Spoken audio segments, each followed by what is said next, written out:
vamos examinar agora os argumentos a favor e contra da posição realista. Então, quando vimos que as proposições verdadeiras têm um papel importante para resolver o problema da perda da realidade, nós aproximamos-nos da concepção sintática. Então, segundo a concepção sintática, uma teoria científica é, em primeiro lugar, um conjunto de proposições. Então, convém examinar agora a relação entre as superestruturas teóricas e certas realidades a partir da questão da verdade das leis. Então, estamos aqui falando do segundo nível da problemática, que é a questão de saber em que medida as superestruturas teóricas correspondem a realidades externas, e essa questão se coloca em relação à verdade das leis que supostamente são satisfeitas pelas superestruturas teóricas. Então, como vimos, a fórmula PV é igual a QT. Se essa fórmula adquire um valor científico, só se existem entidades com as propriedades denotadas pelos termos dessa fórmula, tais os gases perfeitos. Então, os gases existem, estão acessíveis na observação, e as propriedades da pressão, de volume e pelo menos grau de calor são também acessíveis à observação. Então, essa fórmula é bastante próxima da observação. Por outro lado, a identificação de um gás com um conjunto de partículas que se movem e são dotadas das propriedades de massa e de velocidade é muito mais problemática. Como testemunha a história da resistência às teorias atomistas do final do século XIX e no início do século XX. Ernst Mach, por exemplo, um físico, estava muito oposto à existência, e outros opostos à existência dos átomos e das moléculas. Então, a problemática do realismo científico agora se coloca nesse nível. Temos, sim ou não, boas razões de acreditar que as moléculas existem, que a nossa hipótese de base, ou seja, que o gás é composto de moléculas cujo comportamento é descrito pelas leis da mecânica clássica, é verdadeira ou não. Então, porque as partículas de um gás não são visíveis a olho nu e suas velocidades médias não são observáveis nem individualmente mensuráveis. Então, a problemática do realismo situa-se ora no segundo nível mencionado acima, a saber, aquele da verdade da suposição de que um gás seja o conjunto de partículas cujo movimento é descrito por leis. É a hipótese de base da mecânica cinética dos gases. Então, a questão a qual temos que dar uma resposta agora, suponhamos que a teoria cinética dos gases seja empiricamente adequada. Vamos supor isto. Okay? Então, será que aquela adequação empírica é uma razão suficiente para acreditar que o gás é composto de moléculas? Infelizmente, a resposta a essa questão é negativa, infelizmente para o realista. Então, o argumento mais forte a favor da posição antirrealista se chama de subdeterminação das teorias pelas estruturas perceptivas e os modelos de dados. Então, em princípio, é sempre possível construir várias teorias incompatíveis entre si, mas que salvam as estruturas perceptivas. Então, se tem várias teorias que são incompatíveis, mas que são igualmente empiricamente adequadas, então nós não temos razão de acreditar que uma dessas teorias é verdadeira. Então, o antirrealista diz, vamos nos limitar a afirmações que dizem respeito ao nível das observações.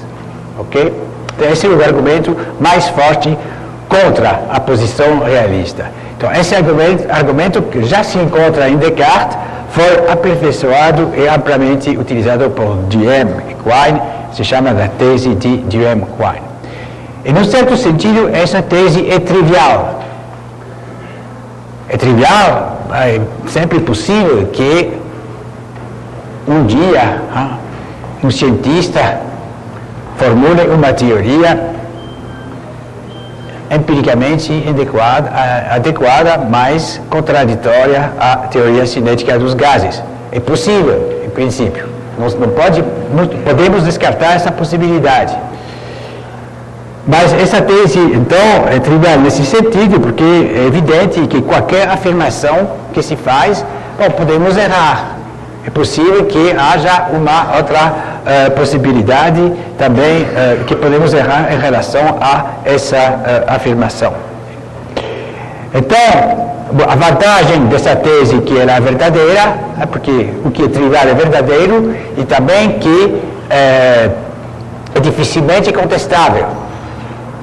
Porém, essa tese não é sustentável. Eu vou tentar mostrar isso. Então, para contestar, de fato, a interpretação realista de uma teoria particular, não basta ao cético agitar o espantalho da simples possibilidade de teorias alternativas. Cabe ao cético demonstrar, proporcionar uma demonstração, uma prova que sempre é possível elaborar teorias alternativas incompatíveis, ou esse cético deve efetivamente propor uma teoria concorrente, tão boa do ponto de vista empírico quanto a teoria inicial. Ok? Quando você faz uma afirmação, numa discussão, alguém não pode se opor a algo que você disse, simplesmente dizer, você pode errar, pode haver... Não, isso não é muito interessante. Tá? O cético, o objetor, tem que propor uma contra-argumentação, propor uma alternativa. Senão, não é realmente o cético não é credível. Mas a simples possibilidade de teorias alternativas demonstra-se facilmente, tanto na perspectiva sintática como na abordagem semântica.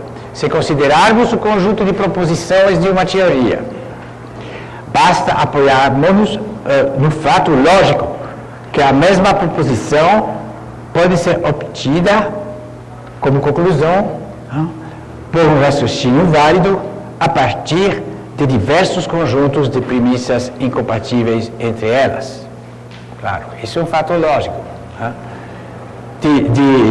Se você toma uma proposição qualquer, é sempre possível achar um argumento logicamente válido que haja essa proposição como conclusão.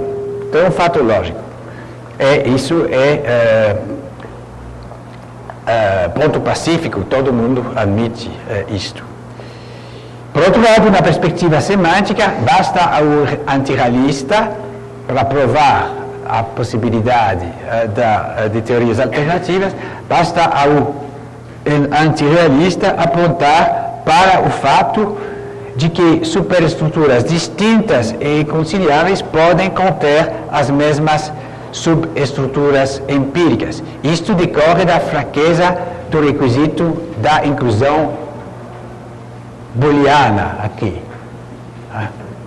A aproximação semântica diz simplesmente que uma estrutura de dados basta que seja isomórfica ou homomórfica, uma subestrutura incluída numa uma superestrutura teórica, e aqui temos a inclusão booleana, que não é um requisito muito forte.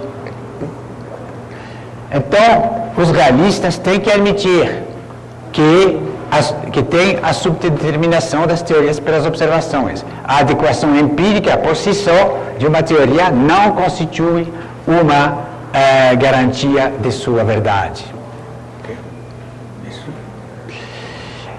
Mas o realista, naturalmente, tem outros argumentos no seu bolso. A condição adicional mais vezes invocada é que uma teoria tem uma capacidade explicativa. Eu insisti que os cientistas tentam compreender a natureza, explicar os fenômenos. Então, entre as teorias, vamos supor que exista sempre a possibilidade de teorias empiricamente equivalentes, e se tiver várias teorias empiricamente equivalentes, bom, tem uma delas que explica melhor, que dá uma melhor explicação dos fenômenos. Então, o realista diz, é essa teoria que dá uma explicação melhor, que deve ser interpretada de modo realista.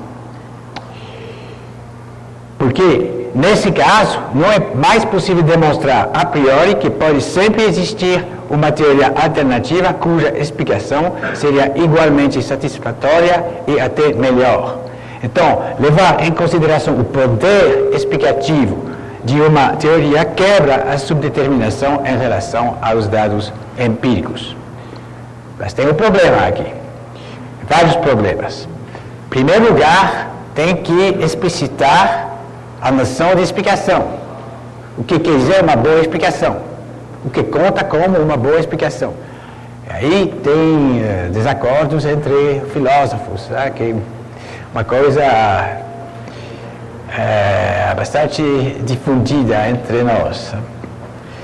Segundo lugar, mesmo admitindo que temos uma definição satisfatória de o que conta como explicação científica, nós temos ainda, o realista tem ainda que demonstrar que esse requisito de boa explicação, que é um requisito de tipo epistemológico, corresponde a algo real, porque não tem garantia, né, a priori, que a realidade seja conforme às nossas exigências subjetivas em relação a um tipo de explicação, certo? Nós podemos, e até a comunidade de cientistas, num certo momento, pode estar de acordo sobre uma certa noção de explicação, tudo bem, mas a realidade, a natureza, não há de se conformar a esses requisitos de tipo epistemológico, ao que nós achamos uma boa explicação, uma teoria que providencia um bom tipo de explicação, certo? Então, a resposta a essas objeções é, em primeiro lugar, adotar, eu já falei mais brevemente sobre isto, adotar uma noção de explicação que é baseada em mecanismos no sentido amplo da palavra, mecanismo no sentido amplo da palavra, adotar a noção de explicação baseada em mecanismos escritos por leis causais. Naturalmente, eu vou ter que desenvolver isto. E a segunda parte da resposta é mostrar que nós temos boas razões para acreditar que tais leis causais são verdadeiras.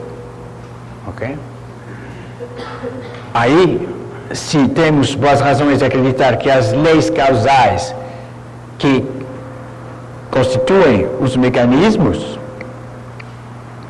são verdadeiras, teremos um bom argumento a favor da tese que o nosso requerimento de tipo epistemológico também tem um alcance ontológico.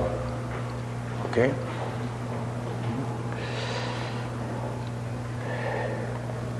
Então, quais são as leis causais? Quais são os critérios que podemos apontar para caracterizar leis causais? Em primeiro lugar, essas leis têm que ser temporais. O tempo tem que figurar explicitamente numa lei causal. Então, quando uma lei não tem a variável tempo, nós não podemos falar de lei causal. Em segundo lugar, as leis causais têm que conter derivadas temporais que identificamos com os efeitos. Ok?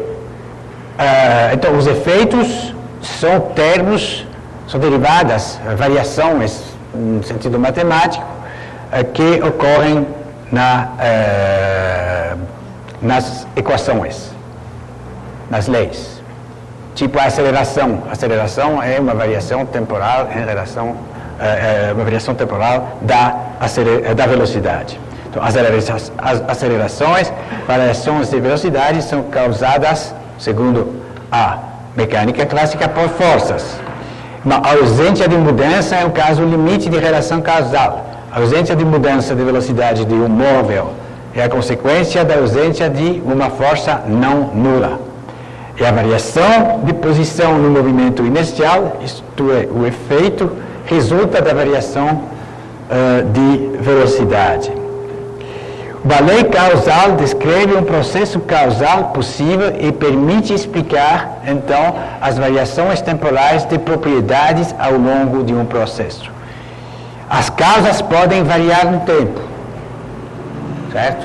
As causas podem variar no tempo, mas tal variação não é necessária ao seu papel causal.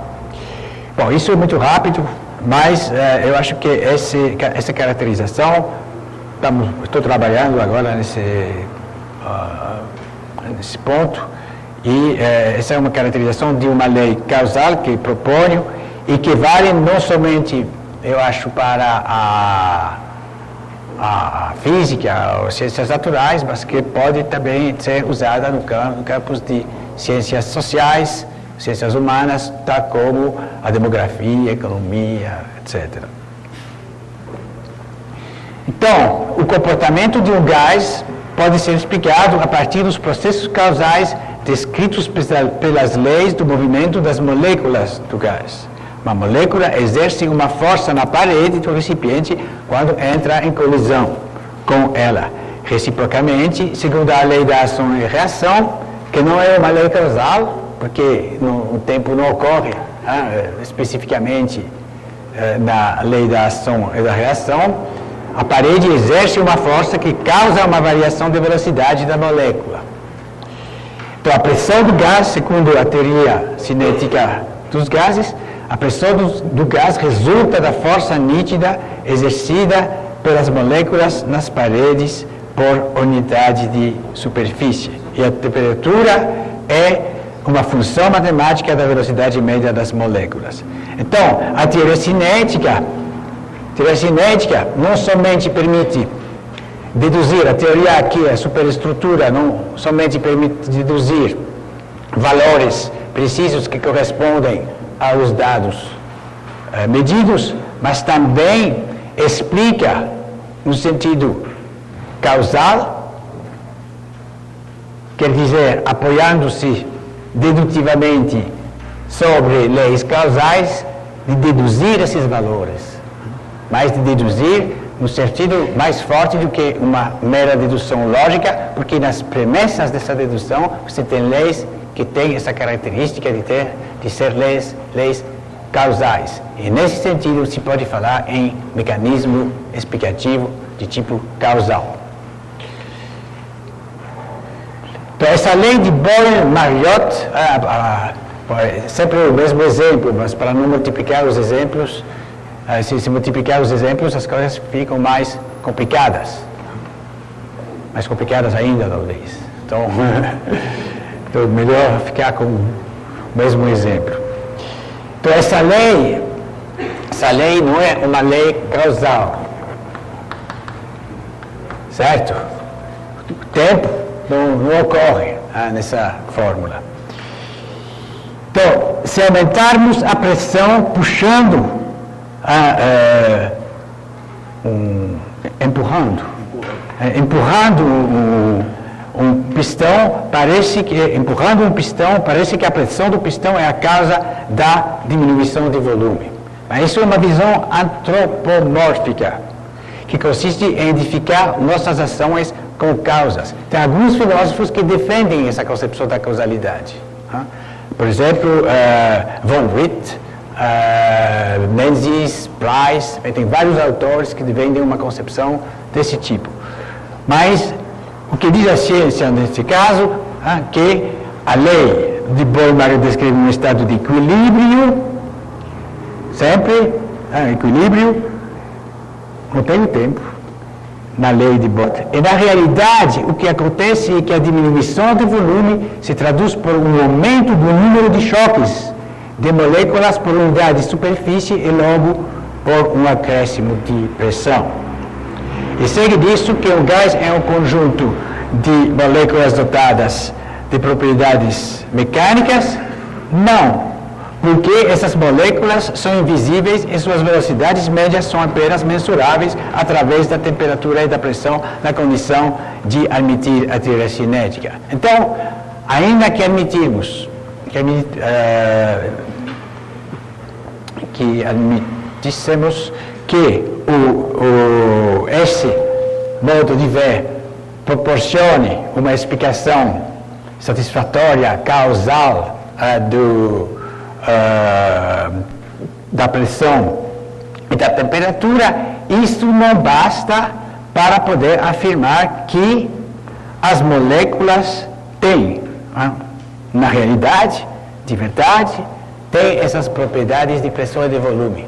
Estou fazendo uma vida difícil para mim, está vendo? Estou tentando realmente encontrar os contra-argumentos dos antirrealistas. Tem que levar em conta bem os argumentos dos adversários em filosofia. Senão, aí as coisas não são interessantes. Então, nesse ponto, ainda que admitirmos que quebramos a subdeterminação, que temos mecanismos causais, que esses mecanismos causais são satisfatórios, etc., que temos leis causais, não podemos ainda afirmar que essas moléculas têm uma massa e uma velocidade, porque essas partículas são invisíveis. Então, os empiristas têm toda a razão em insistir no acesso observacional das coisas.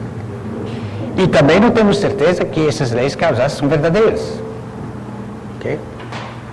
É isso que temos que provar. Não podemos supor isso. É isso que o realista tem que provar, ou pelo menos dar argumento a favor da crença da verdade dessas leis causais. Então, podemos defender a existência dessas moléculas por meio de métodos de mensuração que determinam o valor da velocidade média, da massa e o número de moléculas. Porque a hipótese de base da teoria cinética diz que o gás é composto de moléculas. Essas moléculas têm um número. Então, esse número é uma quantidade, em princípio, definível, medível.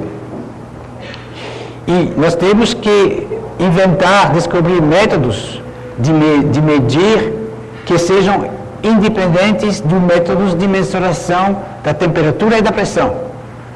Senão, teríamos uma circularidade, certo? Porque na teoria cinética a pressão é definida a partir da velocidade média. Mas naturalmente, se supõe-se a verdade da teoria cinética, média temperatura, tem fórmula matemática simples, você tem a velocidade média.